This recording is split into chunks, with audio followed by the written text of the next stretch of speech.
Hello viewers, আজকের ভিডিওতে আমি ডিজিটাল ইলেকট্রনিক্সের আরো একটি ইম্পর্টেন্ট কনসেপ্ট অর্থাৎ total bits required to represent a number অর্থাৎ নাম্বার সিস্টেমের এটা আরেকটা ইম্পর্টেন্ট টপিক। তো ভিডিওটি শুরু করার আগে আমি অবশ্যই বলবো যারা আমার চ্যানেলে একদম নতুন তারা আমার প্লেলিস্ট থেকে ডিজিটাল ইলেকট্রনিক্সের উপর আগের বেসিক ভিডিওগুলো একটু দেখে আসুন, তাহলে আপনাদের ডেফিনেটলি বুঝতে সুবিধা হবে। তো দেখুন আমি ঠিক আছে, আমি এটা এক্সপ্লেন করব, এই টপিকটা এক্সপ্লেন করব, তবে তার আগে আমি হয়তোবা এটাতে ভাষাগতভাবে একটু জটিল আপনাদের মনে হচ্ছে। দেখুন আমি এক্সপ্লেন করলে এটা আপনার ক্লিয়ার হয়ে যাবে। তো তার জন্য কিছুই না, আমরা যদি একটা সিম্পল দশমিক নাম্বার 15 মনে করি, মনে করুন যে 1510 এইটা মনে করি 10 বেসের নাম্বার, যেটাকে বাইনারি ফর্মে নিলে আমাদের দাঁড়াচ্ছে কত? বাইনারি ফর্মে নিলে মেবি এটা দাঁড়ায় 8421 অনুযায়ী 1111। তাইলে এখানে দেখুন আমাদের 4টা বিট লাগতেছে। বাইনারি ফর্মে নিতে আমাদের বিট লাগতেছে কয়টা? 4টা। তো লাইক এই জিনিসটাই আমরা করব। তাহলে এটা হচ্ছে 15 10 1111। তো আমি এটার জন্য আমি একটা জিনিস এখানে ভেরিফাই করব, সেটা হচ্ছে আমি ফার্স্টে দেখবো হচ্ছে আমাদের যে দশমিকে যে নাম্বারটা দেয়া আছে সেই নাম্বারটা এক সাইডে লিখবো। তো এই নাম্বারটা হচ্ছে আমাদের কত? 15। আচ্ছা থাক, এক সাইডে আমি 15কে লিখবো, আর আরেক সাইডে আমি লিখবো হচ্ছে আমাদের 2 টু দি পাওয়ার n। যেহেতু এক সাইড হচ্ছে বাইনারি, তো সেই বাইনারি জায়গাটায় আমি লিখবো হচ্ছে, আমি জাস্ট ফর্মুলাটা এখন জাস্ট কিভাবে আমরা অ্যাপ্লাই করবো সেটা আমি দেখাচ্ছি। তো এটার কন্ডিশনটা হচ্ছে কতগুলা বিট লাগবে। দেখুন এখানে কিন্তু 4টা বিট লাগছে, কারণ এটা জানা, বাট অনেক লম্বা নাম্বার আসতে পারে যেটা এইভাবে ম্যানুয়ালি হিসাব করা কঠিন হয়ে যায়। তখন টোটাল নাম্বার অফ বিট শর্টকাটে বের করার রুলটা হচ্ছে আজকের এই ক্লাসটা। তো এখানে আমি বুঝতে পারছি এন এর ভ্যালুটা আমার হতে হবে কত? 4 হতে হবে। সেই জিনিসটা আমি কিভাবে ভেরিফাই করব সেটাই আজকে আমি দেখাচ্ছি। তো এখানে আমরা যে কাজটা করব সেটা হচ্ছে 2 টু দি পাওয়ার n আমি নরমালি যেভাবে নেওয়ার এভাবে নিলাম, বাইনারি যেহেতু। আর এই সাইডে লিখবো হচ্ছে আমাদের যে দশমিক নাম্বারটা দেয়া আছে সেই নাম্বারটা সরাসরি বসিয়ে দেবো। ওকে, বসিয়ে দেওয়ার পর এইখানে দেখুন একটা greater than or equal two বসিয়ে দেবো। এরপরে আমরা যে কাজটা করব, আমরা এই অসমতাটা থেকে এন এর ভ্যালুটা ক্যালকুলেশন করব, তারপরে দেখবো যে এটার সাথে মিলে কিনা। তো সেটা অনুযায়ী যদি আমরা হিসাব করি, তাহলে আমাদের দেখুন এইটাতে 2 টু দি পাওয়ার তুলতে হবে, তুলে আমি এন এর ভ্যালু পাবো। তো সেটা তুলতে হলে আমরা জানি উভয় সাইডে লগ 2 বেস নিলে আমাদের এই জিনিসটা আউট হয়ে যাবে। তো log 2 base 2 two the power n, তাহলে এই সাইডেও লগ 2 বেস 15 নিতে হবে, সিম্পল। তাহলে এখান থেকে আমরা যদি হিসাব করি এনটা দেখুন সামনে চলে যায়, তাহলে এন আর লগ 2 বেস 2 মানে শুধু 1। তার মানে N greater than or equal two, এটা জাস্ট একটু ক্যালকুলেটারে বসিয়ে দেবো। ক্যালকুলেটারে দেখুন লগ 2 বেস 15 কিন্তু বের করা যায়। কিভাবে বের করতে পারি দেখুন, আমি ইএস ক্যালকুলেটর থেকে এই কাজটা করে ফেলতে পারি। দেখুন আমি এটা নর্মাল মোডে নিয়ে নিতে হবে। তাহলে এই যে নর্মাল মোডে নিলাম ক্যালকুলেটরটা, দেন এই যে লগ 2 বেস 15 মনে হয়, তাই না? তো এখানে 15 বসিয়ে দিয়ে ইকুয়াল দিয়ে দিলাম। ওকে, তাই 3.91 আসতেছে। তাহলে এই ভ্যালুটা আমরা এখানে বসিয়ে দেবো 3.91।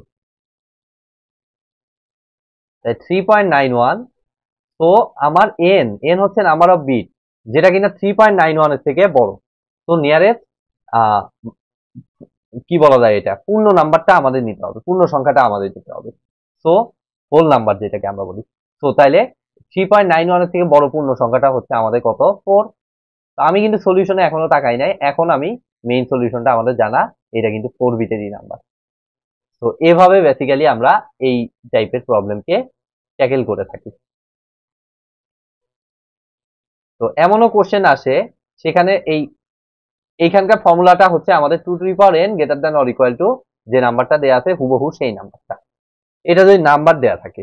বাট এক্ষেত্রে আরেকটা কেস আছে, সেটা হচ্ছে যে আমাদের নাম্বার দেয়া থাকে না, অনেক সময় বলা থাকে যে ডিজিট নাম্বারটা বলা থাকে, বেস বলা থাকে এবং ডিজিট নাম্বারটা বলা থাকে। আচ্ছা আমি এখানে লিখেই দেই, বেস বলা থাকে অর্থাৎ যেটা অক্টাল নাকি হেক্সাডেসিমেল এগুলো বলা থাকে, আর হচ্ছে আমাদের কতগুলা ডিজিট আছে, যেমন এখানে ডিজিট হচ্ছে আমাদের দুইটা ডিজিট আছে, ঠিক সেরকম এখানে এরকম সরাসরি সংখ্যা না দিয়ে আমাদের দিয়ে দেয় হচ্ছে ডিজিট। তাহলে বেস এবং ডিজিট থাকলে ফর্মুলাটাতে কি চেঞ্জটা আসে, সেটা হচ্ছে সিম্পলি এই 2 টু দি পাওয়ার n যা আছে তাই হবে, জাস্ট এখানে বসবে হচ্ছে আমাদের digit two to the power N, আর এখানে হচ্ছে আমাদের ডিজিট। ডিজিটকে আমরা সংক্ষেপে ডি দ্বারা প্রকাশ করতে পারি, আর বেসকে আমরা প্রকাশ করব হচ্ছে ডিজিট। এই সরি, এটা ভুল হইলো, এটা হচ্ছে বেস, নিচে হচ্ছে বেস। ডিজিটটাকে আমরা বেস দ্বারা প্রকাশ করব, সরি, বেসটাকে আমরা বি দ্বারা প্রকাশ করব, বেসটাকে প্রকাশ করব হচ্ছে বি দ্বারা, আর ডিজিটটাকে আমরা প্রকাশ করব হচ্ছে এক্স দ্বারা। বা ডিজিটটাকে আপনার সুবিধার্থে আপনি ডি দ্বারাও প্রকাশ করতে পারেন, এক্স ভেরিয়েবল বোঝাইতো তো, এটা দ্বারা বোঝাইলাম। তাহলে এই ফর্মুলাটাতে এইটুকু চেঞ্জ আমার আছে। তো এখন আমরা প্রবলেম সলভ করব। তো আমাদের 1 নাম্বার প্রবলেমটা হচ্ছে লাইক এরকম। 1 নাম্বার প্রবলেমটা হচ্ছে হাউ মেনি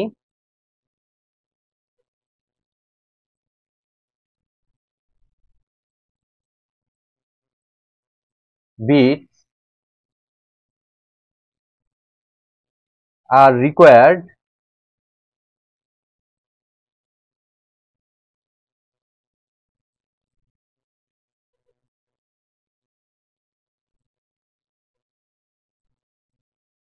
to represent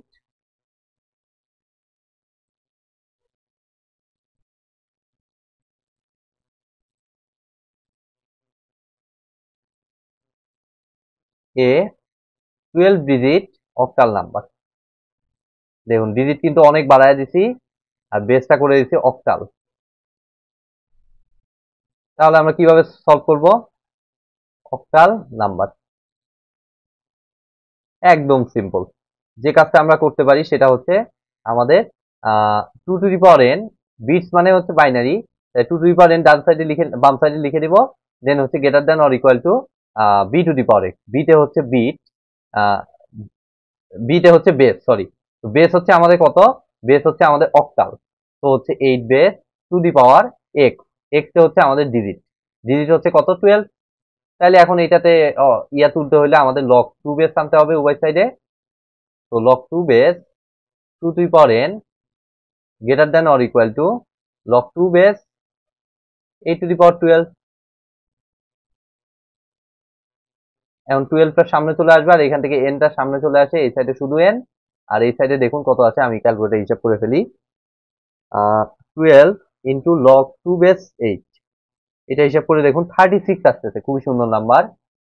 তো এখানে যেহেতু 36 আসছে, একদম পূর্ণ সংখ্যা, তো আমি 36 কেই অ্যাকসেপ্ট করবো, অর্থাৎ এখানে 36টা বিট আমাদের লাগবে এই নাম্বারটাকে রিপ্রেজেন্ট করতে। ওকে, সো আমরা এখান থেকে আরেকটা প্রবলেম আমরা সলভ করি। তো পরের প্রবলেমটা হচ্ছে লাইক, আচ্ছা এখান থেকেই করি।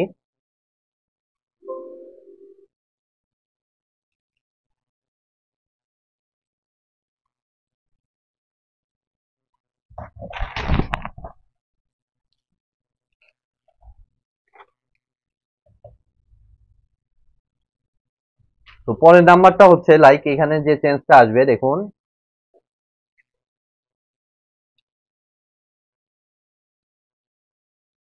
এখানে আমি চেঞ্জ করে দিব হচ্ছে এই জায়গাটা,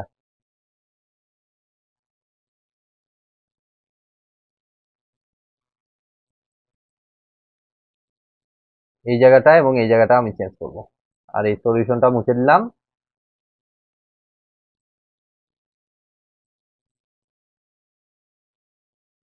আজকের 2 নাম্বার প্রবলেম।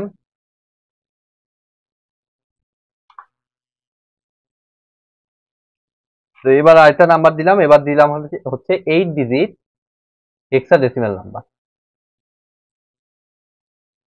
হেক্সাডেসিমাল। দেখুন তো এটা পারা যাবে কিনা, একদম কিন্তু ইজি, সেম যে প্যাটার্নে আমি আগেরটা করলাম, সেম প্যাটার্ন। তো হেক্সাডেসিমাল নাম্বার, তাহলে এই সাইডে তো টু টু দি পাওয়ার এনই, আর এই সাইডে হচ্ছে আমাদের কত বেস টু দি পাওয়ার, তাহলে বেস হচ্ছে আমাদের কত হেক্সাডেসিমাল মানে 16 to the power x, x হচ্ছে কত ডিজিট নাম্বার, ডিজিট হচ্ছে 8। তো একইভাবে আমাদের দেখুন লগ 2 বেস উভয় সাইডে আনবো, to the power N greater than or equal to log 2 base 16 to the power 8। তাহলে এখান থেকে আমাদের দেখুন এই সাইডে শুধু এন আছে, আর এটাকে আমাদের একটু হিসাব করে ফেলতে হবে, 8 লগ 2 বেস 16, তাহলে আমাদের 32 আসে। তার মানে এখানে 32টা বিট লাগবে এই নাম্বারটাকে প্রকাশ করতে। ওকে, তাহলে কিন্তু এটাও আমরা ইয়ে করতে সক্ষম হলাম। তো এবার আমরা আরেকটা প্রবলেম সলভ করি, দেখুন।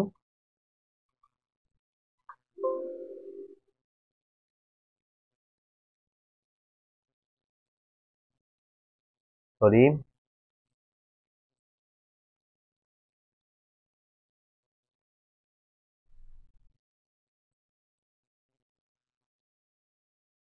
লাস্ট প্রবলেম আজকের।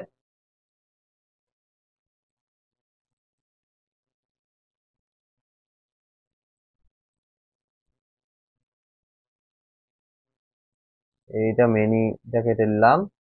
এরপরে হচ্ছে আমাদের টু রিপ্রেজেন্ট জাস্ট একটা নাম্বার দিব, আর কিছু দিব না।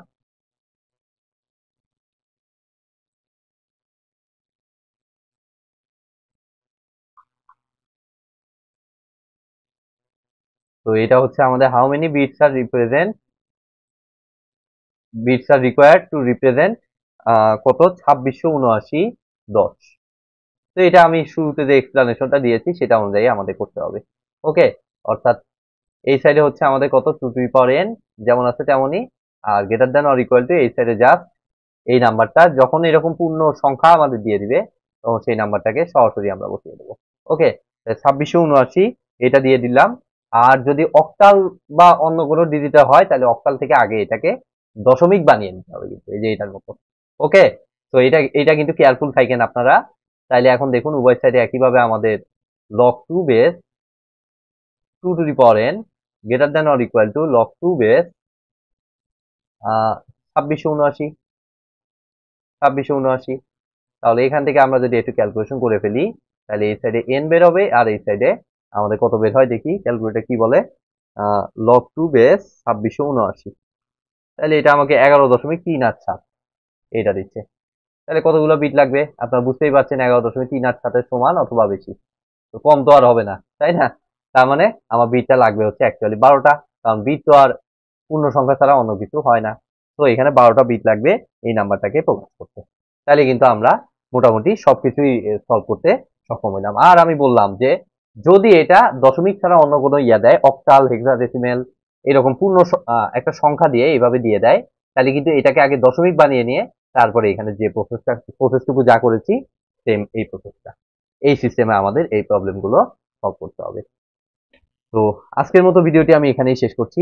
ভিডিওটি যদি ভালো লেগে থাকে অবশ্যই ভিডিওতে একটি লাইক দিবেন, বন্ধুদের সাথে বেশি বেশি শেয়ার করবেন, আর চ্যানেলে নতুন হয়ে থাকলে অবশ্যই চ্যানেলটি সাবস্ক্রাইব করবেন। ধন্যবাদ।